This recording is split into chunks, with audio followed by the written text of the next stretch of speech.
김기철의 빨간펜 매경제 김기철 기자 나오셨습니다. 안녕하세요, 김 기자. 네, 안녕하세요. 예. 네, 김기철입니다. 네. 자녀 중에 혹시 수능 보신 분이 오늘 있나요? 전 내년에 수능 학부모 됩니다.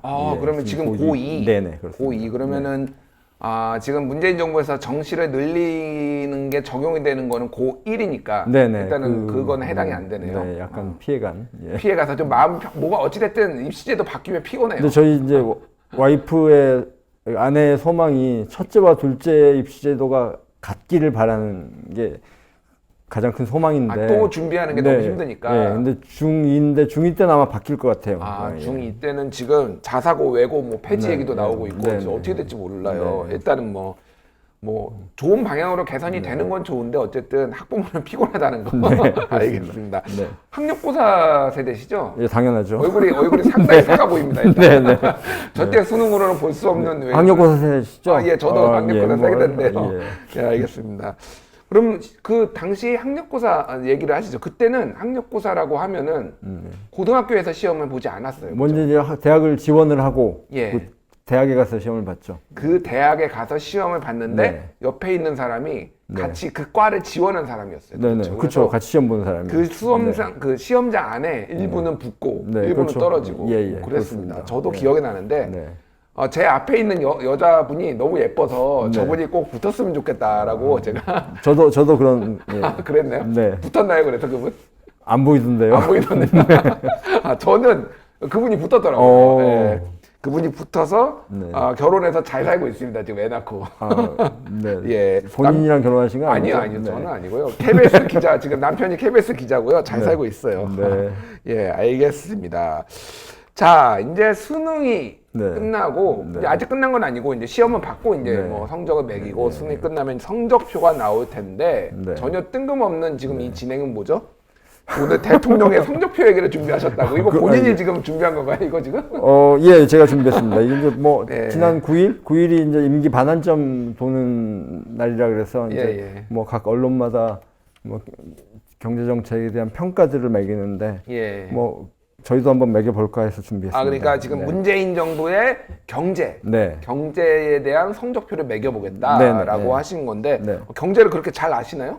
지금 증권거래소 출입하신다면서요? 지금 저 증권부에 있습니다. 그럼 뭐 정치도 잘 알고 경제도 잘 알고. 잘 알진 못합니다. 상식적인 선에서 이렇게 바라보는 수준입니다. 예.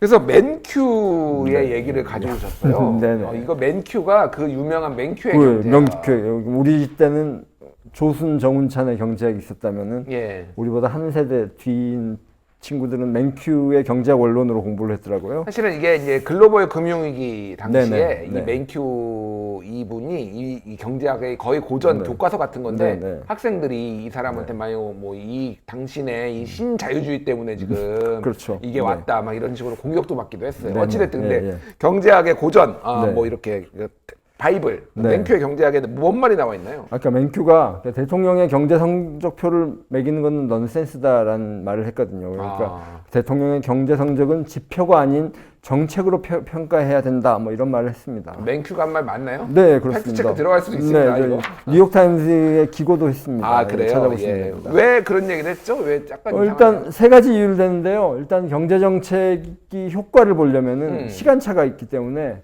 지금 점수를 매기는 것은 무의미하다라는 얘기를 했고요. 둘째, 또 모든 대통령은 전임자가 물려준 경제 상황을 안고 시작하기 때문에 그 전임자의 정책의 영향 범위에 있기 때문에 지금 점수를 매기는 건 어렵다고 했고요. 또 세 번째로는 국제 경제적인 상황 그리고 국회 비협조 이런 상황들이 버무려져서 결과가 나오는 거기 때문에 그걸로 대통령의 경제 정책을 평가하는 건 무리가 있다. 뭐 이런 얘기를 했습니다. 그리고 그러면서 이제 맨큐가 지미 카터 대통령 이야기를 했는데요. 지미 카터. 지미 카터 하면 뭐가 떠오르세요? 지미 카터 하면은 이제 평화의 사절이죠. 네. 북한에도 많이 왔다 네. 갔다 하고 그리고 또 굉장히 그 독실한 개신교 네. 신자였고 네. 그랬는데 레이건한테 져서 네. 단임으로. 네. 그러니까 현직 때는 최악이었고 퇴임 후에는 뭐 이렇게 헤비스타트 운동이라든지 그렇죠. 평화 네. 뭐 이런 걸로 좀 평가를 높게 받는 대통령인데요. 네. 그 사실 그 지미 카터는 오일 쇼크 그리고 인플레이션이라는 두 개의 요인 때문에 경제가 옴짝달싹 못하는 상황이었어요. 그래서 이제 77년에 취임을 하셨는데 잡을 수가 없으니까 79년에 그 연방준비위원회 위원장에 폴 볼커라는 사람을 임명합니다. 이제 폴 볼커가 되게 유명한데 볼커 룰이라고 볼커 그 IB 투자은행과 저축 기존 상업은행을 분리하는 뭐 이런 걸로 유명한 볼커 룰의 볼커인데 그 볼커가 어떤 신념을 가진 사람이냐면은 경기 둔화를 감수하면 물가를 잡을 수 있다. 이런 아주 이렇게 매파죠. 그러니까 그 물가를 인플레이션을 잡으려면은 경기 둔화를 감수해야 된다. 이런 생각을 가지고 금리를 급격하게 올립니다. 지금 저기 기준금리로 치면 상상할 수 없는 금리. 그러니까 기준금리가 20%까지 올립니다. 기준금리가 20%요? 네네, 이거 외환위기 때 우리나라 한 이 정도 되지 않았나요? 거의 그 수준이죠. 한국은행 금리가 뭐 10몇 % 돼도 그때도 다 죽는다고 난리 났었는데. 그러니까 이제 카터 행정부는 인기가 없어지는 거죠. 이런 강력한 정책 때문에. 그렇군요. 그런데 이제 이게 시간이 지나면 효과가 나고 이렇게 경제가 선순환 구조로 돌아가는데 그때가 레이건 행정부입니다. 그러니까 레이건 행정부는 여러 가지 요인이 있지만은 폴 볼커의 이 강력한 인플레이션 그 정책으로 그 영향을 입어서 재선에 성공하는 거죠. 우리나라에도 사실 이런 경우가 있습니다. 이런 경우가 누가 있나요? 예를 들어서 그 이명박 정부 때 부동산 경기가 제일 안정됐어요. 그러면은 그 안정된 부동산 경기의 원인은 무엇이냐? 전임 노무현 정부의 부동산 정책을 하면 우리는 종부세밖에 안 떠오르겠지만은 사실 그 부동산이 급등하고 강남, 과천 뭐 이런데 뭐 버블이 일고 이러니까 제2신도시, 제2신도시를 승인을 하죠. 제2신도시가 어디냐면 화성, 동탄, 뭐 파주, 운정 뭐 이런 10개 그렇죠. 수도권에 10개 제2신도시를 지정을 해서 공급을 판교 뭐 이런 데가 이제 제2신도시였죠. 공급을 늘렸는데 이제 그 입주하는 시점이 본격적으로 입주가 시작된 시점이 이명박 정부 때거든요. 노무현 정부 때 말기였나요? 그게 아마 뒷부분에 만들었던 것 같은데. 2004년에 승인을 했고요. 2004년에 건설은 2005년쯤부터 시작됐고 공급은 2008년, 9년, 10년 이때 이제 본격적인 그렇죠. 입주가 시작됐죠. 그러니까 MB 정부가 부동산을 아주 안정화시킨 게 아니고 노무현 정부의 정책이 이어져서 MB 정부가 이제 그렇게 성과가 나온 거죠. 이처럼 그 어떤 경제 정책을 평가할 때 현재 지표만 갖고 평가하기 어려운 측면이 있다는 얘기입니다. 무슨 말인지는 저는 이해는 이제 대충 알아먹었는데 그러면은 대통령 경제 평가는 하면 안 되는 건가요? 그건 아니죠. 이제 그리고 왜 그 전에 뭐 문재인 정부 때만 이런 잣대를 들이대느냐? 그러면 박근혜 정부 때도 이명박 때 영향을 받은 거고 뭐 이를테면 그거 똑같이 잣대를 들이대야 되는 거. 문재인 정부 경제 성적 안 좋으니까 지금 이렇게 얘기하는 거 아닌가요? 근데 이제 이명박 정부 때만 해도 2008년에 글로벌 금융위기가 생기잖아요. 글로벌 금융위기로 그 기저효과라는 걸 덕을 많이 봤어요. 나중에 후반기로 돌아서면 경제가 회복되고 그 금융위기의 대응은 잘했습니다. 그건 좀 평가를 해줘야 되고요. 뭐 미국과의 어떤 해지 문제 이런 것도 잘 하고 대응은 잘 했습니다. 그런 건 평가를 해야죠. 알겠습니다. 일단은 그래서 어쨌든 전체적인 취지는 뭐 지금 눈앞에 보이는 거로만 경제 그거는 어느 정권에 상관없이 이렇게 보고 그 근원을 좀 더 따져봐야 된다. 이런 걸로 이제 이해를 하시면 될 것 같아요. 어쨌든 그래서 지금 지금 지표상으로 그러면 지금 문재인 정부의 지표상으로 좀 어떻게 나오는지를 좀 설명을 해주세요. 그러니까 지표를 이제 봐야 되고요. 근데 지표를 보는데 지표를 맹신하거나 아니면 뭐 어떤 절대적인 어떤 평가의 점수로 보기보다는 뭐 경제가 올바른 방향으로 가고 있는지, 뭐 방향을 틀어야 되는지, 뭐 엑셀레이터를 밟아야 되는지 아니면 브레이크를 밟아야 되는지 그런 어떤 교통 표지판 같은 의미로 좀 받아들여야 될 것 같고요. 사실 현재 지표를 보면 명과 암이 존재합니다. 그 성장률 지표만 보면 어두운 것이 사실이죠. 3분기 GDP 성장률이 0.4%. 4분기까지 더해도 아마 그 2% 성장률을 달성하기 어려울 텐데요. 뭐 성장률 측면에서는 그렇고 반대로 고용 지표는 약간 나아지고 있습니다. 네. 그러니까 10월 취업자 수가 41만 9천 명이 증가했고요. 이거는 8, 9, 10 세 달 연속 30만 넘게 늘었다는 거죠. 뭐 고용률은 23년 만에 최고, 실업률은 6년 만에 최저, 뭐 이런 수치가 나타나는데요. 아까 성장률 얘기했는데 성장률이 이렇게 낮게 나온 거는 사실 우리가 수출에 의존하는 나라잖아요.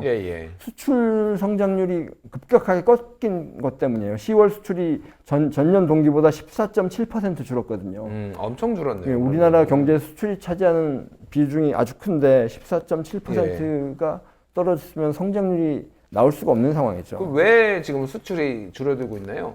우리나라 수출 품목을 보면은 품목 중에 단일 품목으로 제일 비중이 높은 거는 반도체죠.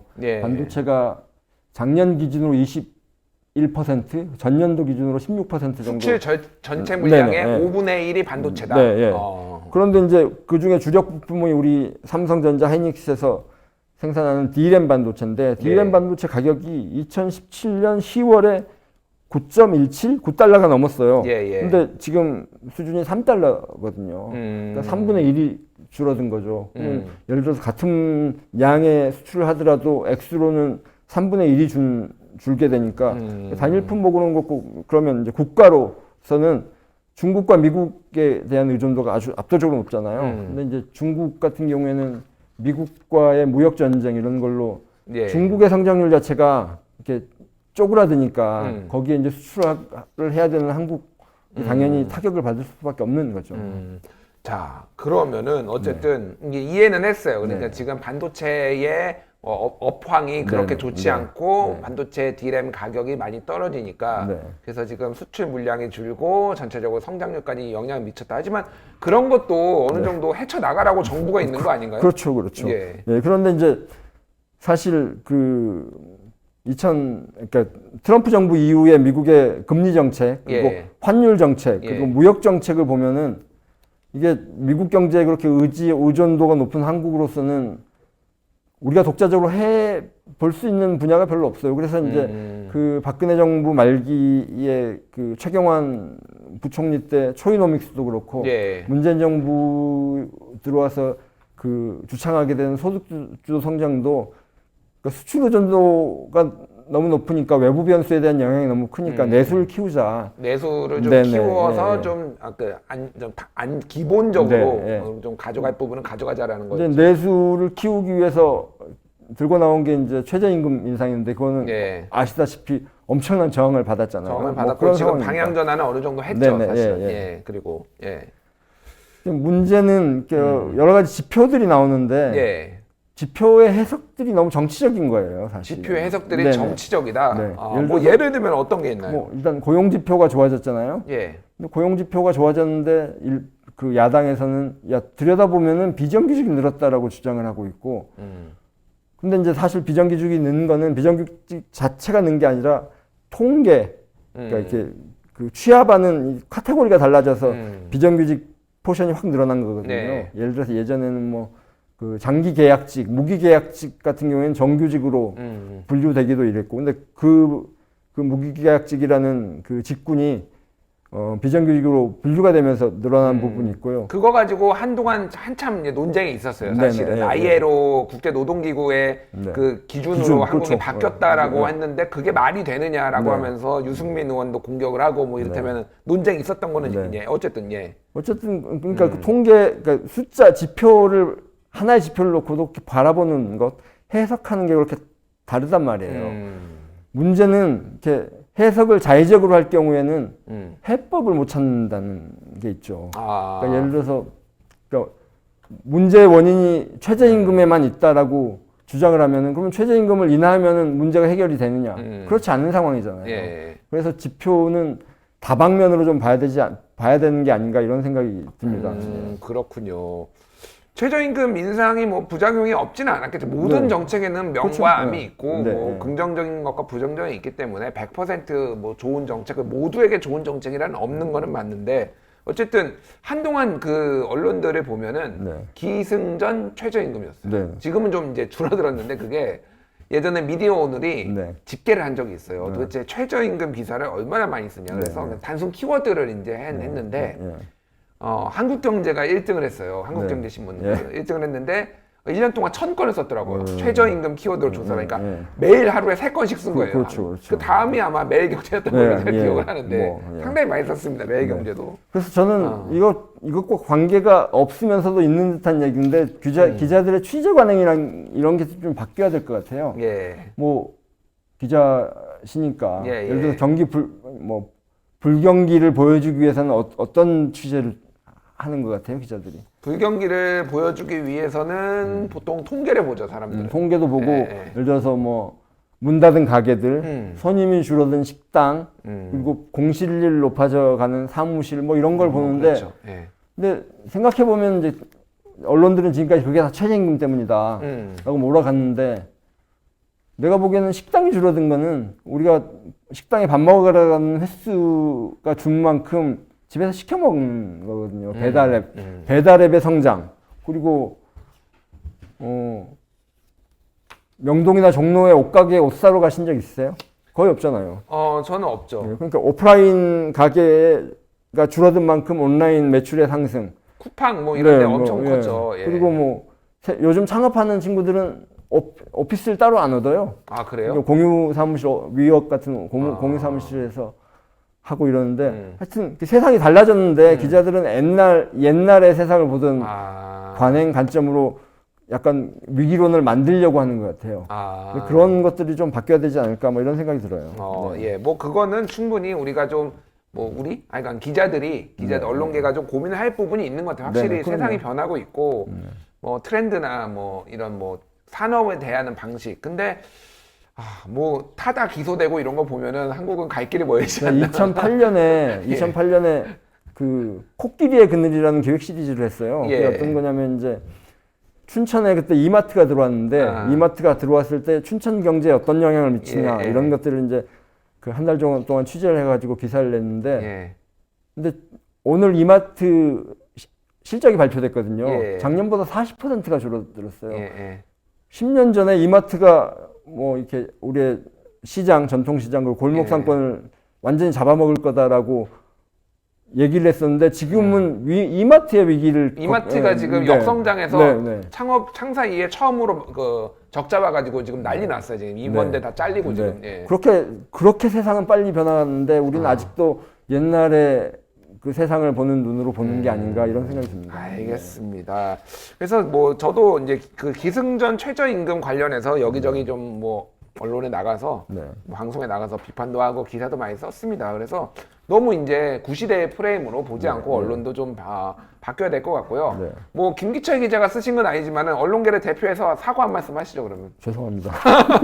알겠습니다. 예. 김기철 기자가 죄송하다고 언론계를 대표해서 얘기했습니다. 오늘 제가 상당히 걱정했어요. 이 경제 문제를 이거를 쉽게 풀어서 어떻게 얘기할까 했는데 의외로 그 떠듬떠듬 대면서 또 오늘도 카메라 좀 보고 얘기하세요. 왜 이렇게 쑥스러워하세요?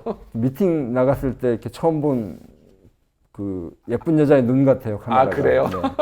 그래도 시청자 여러분들이 굉장히 김기철 기자의 이 코너를 좋아하고 조회수도 많이 나와요. 진짜 팬도 많이 계세요. 그래서 좀 당당하게 카메라를 보면서 해주시길 바라면서 김기철의 빨간 펜 매일경제 김기철 기자였습니다. 감사합니다. 네, 감사합니다.